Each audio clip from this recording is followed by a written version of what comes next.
Samantalang tinawag na magkabaliwan ni Senadora Leila De Lima ang binuong coalition against illegal drugs na kinabibilangan ni Solicitor General Jose Calida, VACC Founding Chairman Dante Jimenez at iba pa. Sa kanyang Twitter post, tumanging sagutin ni De Lima ang bansag sa kanya ni Calida bilang public enemy number 1 na anyang isang paraan lamang ng mga kampon ng kasamaan para linisin ang Pangulong Duterte. Buwelta naman Jimenez, dapat sagutin at matapang na harapin ni De Lima ang mga reklamong isinampa laban sa kanya. I have had various opportunities to speak before groups of multinational audience and international events.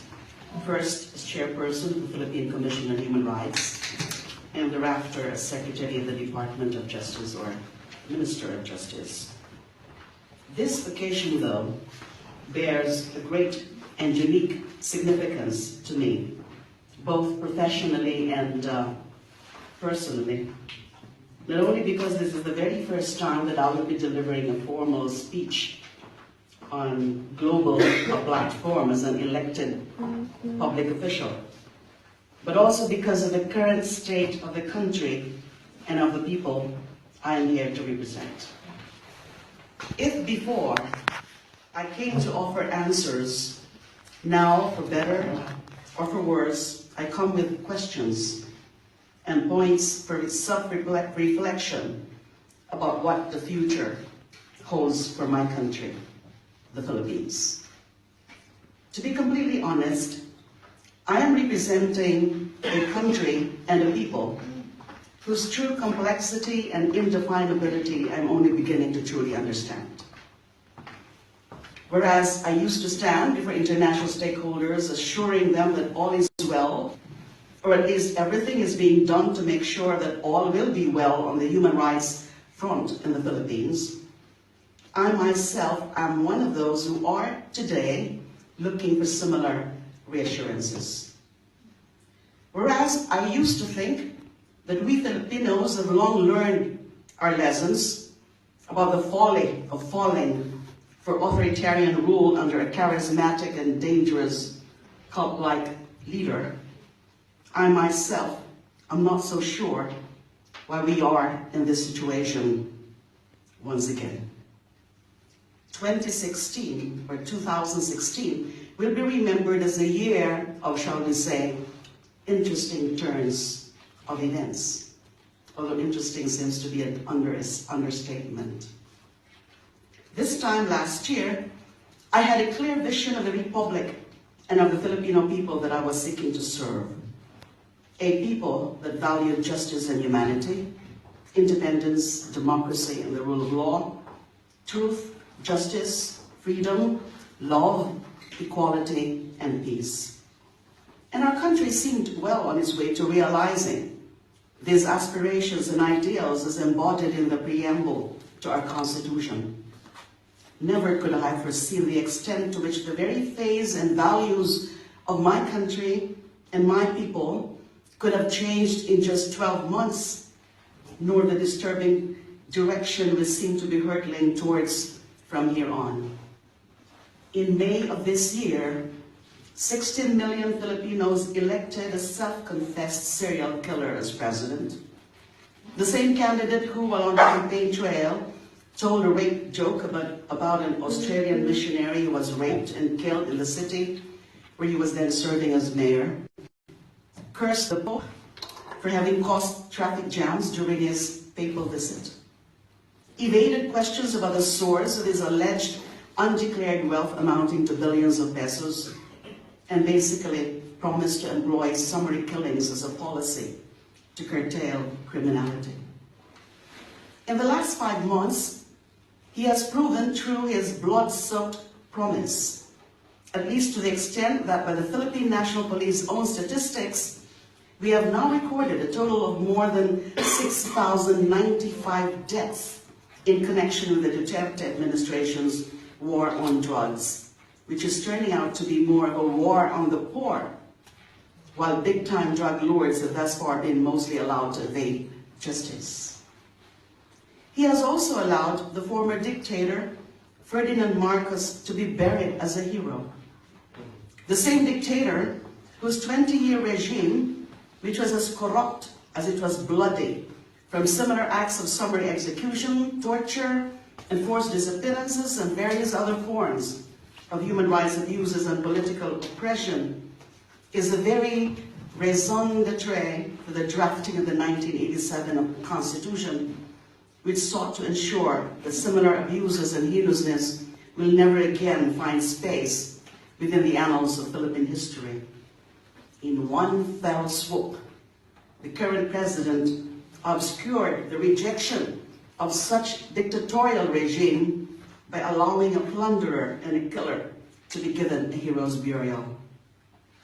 He has also driven the women's empowerment and gender sensitivity movement in our country several decades back by himself creating a culture of misogyny, wherein female members of the press are catcalled during press conferences, female police officers are touched inappropriately, even the vice president's legs are openly ogled during cabinet meetings, and slut shaming is employed as a form of political reprisal against women who dare criticize him. And I happen to be the #1 victim of that slut shaming. He and his men, preying the people's fears from so-called anticipated reprisals by those involved in the drug trade, or from terrorist attacks, or some other undefined threats that prey upon their feelings of insecurity, are keeping the threat to the declaration of a state of martial law or national emergency and suspension of the writ of habeas corpus perpetually hanging above the Filipinos' heads, thus priming them for malleability for other extreme actions. And even after all of that, what is most disturbing is the way he is shaping the very psyche and identity of the Filipino people. We have gotten to the point where we're trying to convince ourselves that we do not hear what we are hearing, that we do not see what we are seeing, that it's okay for the president to do and say what he does and says because he's just being true to himself, and that's a good thing. That to speak against the president is to stand against the 16 million people who voted for him. In fact, in spite of everything and against all reasonable expectations, our president still enjoys a very good performance rating from the people, according to a latest survey released just days ago. Of course, surveys aren't always accurate, but the absence of a roaring rejection of the occurrence of daily deaths in our streets is in itself quite disturbing. If 6,095 deaths, including deaths of innocent children, in less than 6 months, isn't enough to spark outrage, how many more will it take? Apparently, much, much more, if we go by the proposal to revive the death penalty, which I predict can easily pass in the lower house of the Philippine Congress. Apparently, our choice is be killed in the streets or be killed by public execution. It doesn't matter that we all know that death penalty has never been as successful a deterrent to crime as it is a weapon of political suppression. It doesn't matter that our justice system is far from being perfect to ensure that no innocent lives are taken. All that matters is that macabre mathematics that equates death tolls to accomplishments. That is the true horror of it all. We are fast becoming a nation where killing is seen as a solution to our problems. Not a solution, not the first or the last resort, but the solution. It doesn't even matter that it has been clearly demonstrated that some cops are complicit in the very crimes they're supposed to suppress. Clearly, the only real solution is to give them a carte blanche authority to kill the suspects outright. That is our brand of justice these days. And the true horror is that some of our people will stand up and applaud this reality. So, what does this say about our people? Filipino people. Are we evil that we condone evil to be done in our name? Are we cowards? Or are we simply realists? Maybe it isn't a question of how many are dying, but who are dying. Perhaps the outrage will be greater if it were prominent people who are dying instead of the poor whose lives, by society's measure, perhaps is already forfeit anyway. Perhaps it is simply the old Millian dialogue applied in our times. The strong do as they can, while the weak suffer as they must. Is there room for idealism in our society? Or should the rest of us, who are still hanging on to the values we were raised to aspire to, simply bow to the demands of those who want us to simply blindly support our president? Unity for the sake of unity? Earlier in the year, I would have called this turn of events in our country unexpected, shocking, or maybe even unforeseeable. Of course, that will never happen again. We know better, don't we? Apparently, we don't. Not really. Armed with the benefit of hindsight, I see now that in our preoccupation to realize the idealized version of our nation, we failed to see the vulnerabilities in our notion of nationhood that make those ideals still far out of reach. One of which is the absence of a truly and deeply shared Filipino identity. There is still a huge gap between who we have been thought to think we are and who we truly are. The gaps in income, social status, education, culture, language, beliefs, values, histories, and even geography are too real, too deep, and too long unexplored to allow us to form a true Filipino identity. We forget that before the Spaniards came along, there was no single Filipino nation to speak of. Even after we declared independence from colonial rule, we formed a unitary government that merely adopted the colonial boundaries we inherited. Even our very flag, for instance, I see our flag here. It has only 8 rays, his rays, the yellow rays, to its sun, to symbolize the 8 northern provinces that started the revolution against Spain.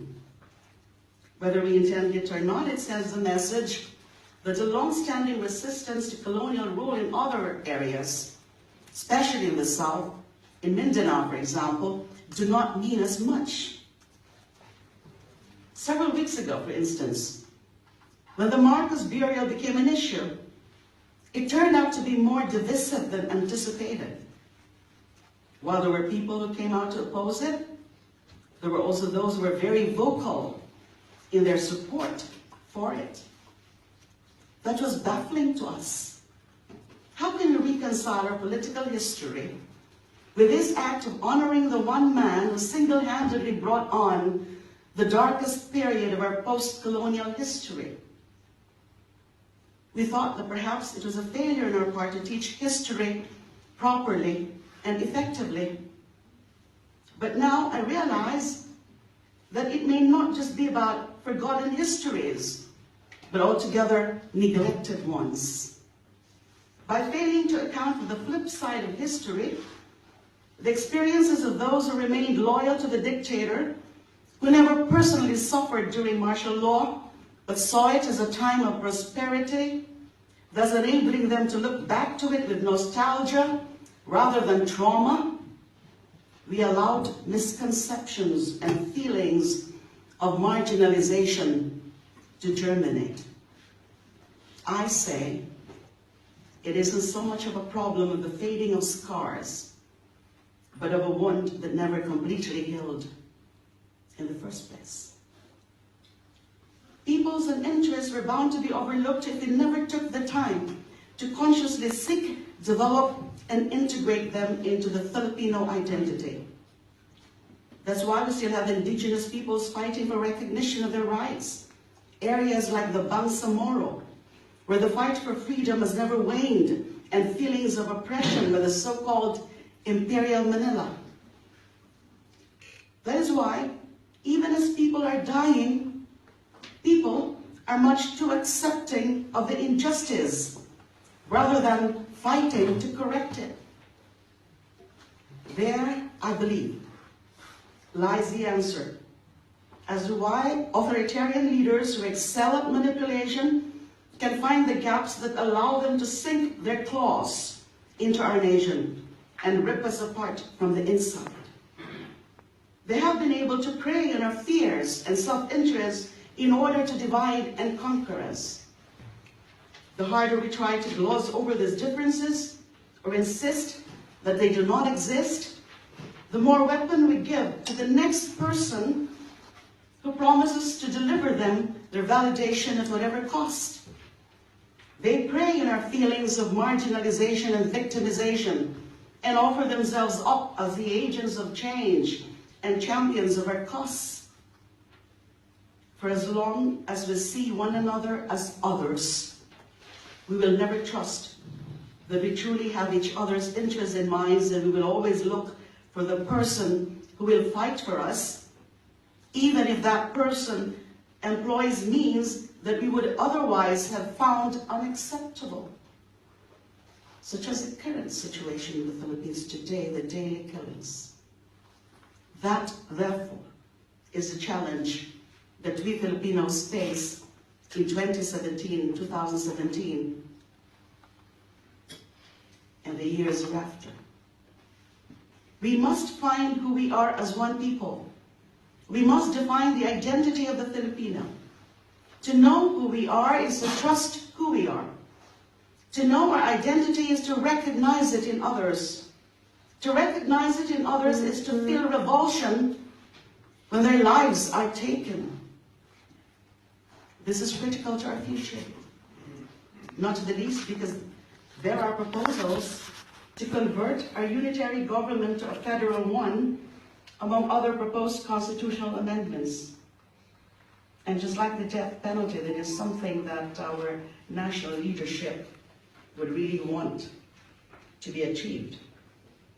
And while there may be good reasons to convert to a federal system of government, I firmly believe and truly do fear that doing it now, under the circumstances when we are more fragmented than truly united, there is a real danger that it would create greater friction among our people without the hope of a common identity or common interests to hold us together. I believe that it all starts with cultivating a culture of listening, one that is oriented towards conversations that lead to true understanding, not just towards unproductive reactions and divisive debates, and definitely not through fake news, which seem to proliferate in our country today. Just yesterday, they disseminated this fake news about me being thrown out of this conference because of my anti-Duterte rhetorics. It's all over our local social media. True diplomacy, if you will, employed not between two states, but person to person. And when I go back to my country in a few days, I know that there are those who until now will seek to cast me as the enemy because I dare question the abuses of power that I see, and I dare object to the rampant killings taking place in our streets. But I shall take with me the knowledge that my one and only sin, so to speak, is having stepped out of the cave and seen the world outside, especially through the eyes and wisdom of all of you who have graced this year's conference.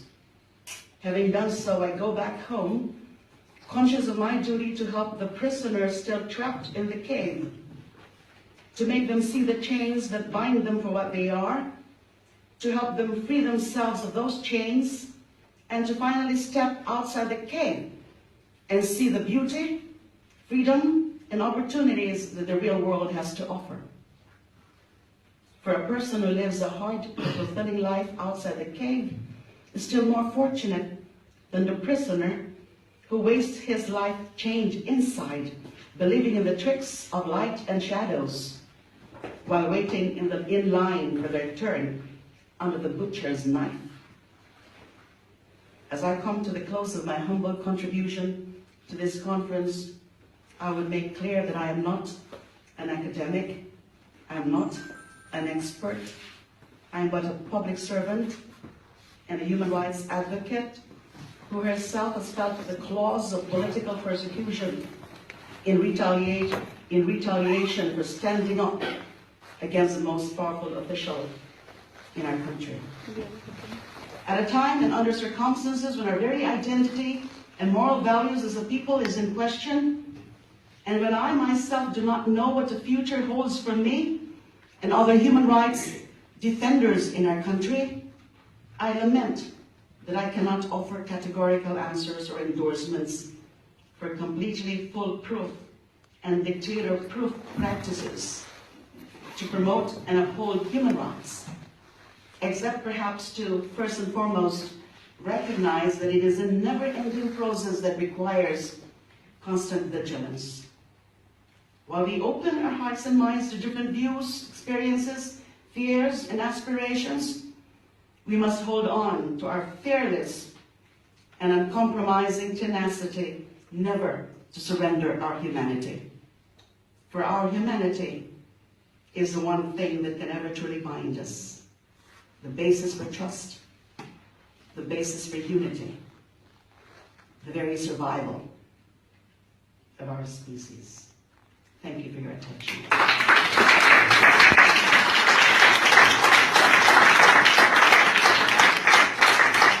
Senator De Lima, you may not characterize as a